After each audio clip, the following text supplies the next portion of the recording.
Hello, good morning. Kaya katatapos lang mag-exercise. Magandang pag-uusapan natin ngayon. Gusto lahat magkaroon nito. Yung top 5 smartphones. Sa akin, ang napili ko, sabihin ko mamaya.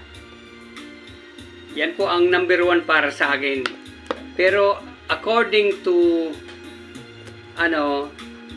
sa YouTube, in-research ko, ang number 1 iPhone or smartphone is the OnePlus Open by Samsung.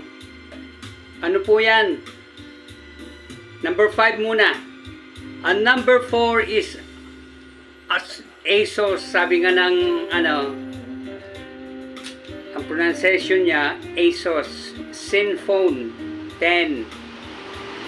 ASUS ZenFone 10. Ang cellphone ko na ginagamit, yung mobile, Realme C35. Pero rito ang nakalagay, number 3 is Samsung Galaxy A23. Yan. Pasuyo na lang, search na lang kayo kung anong itsura.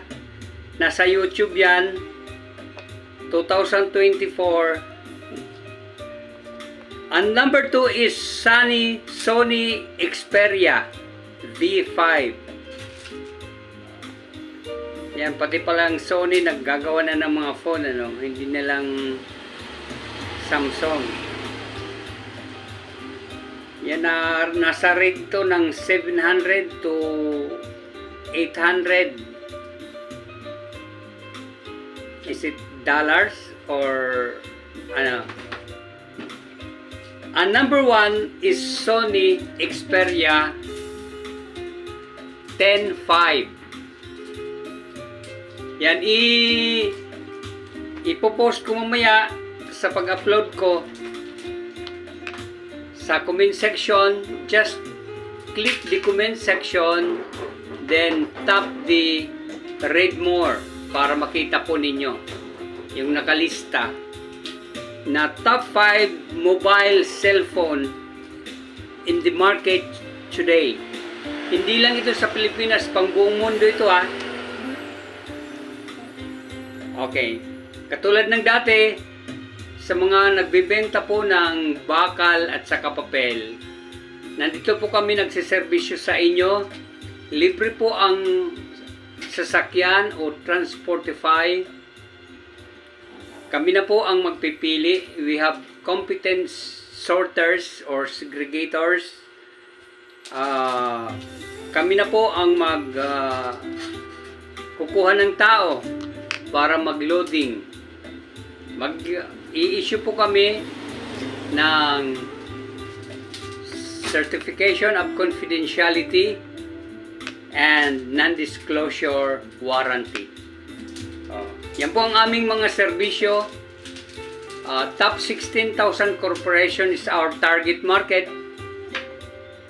Mga 1% lang siguro or 2% sa amin dahil marami naman ang mga buyers.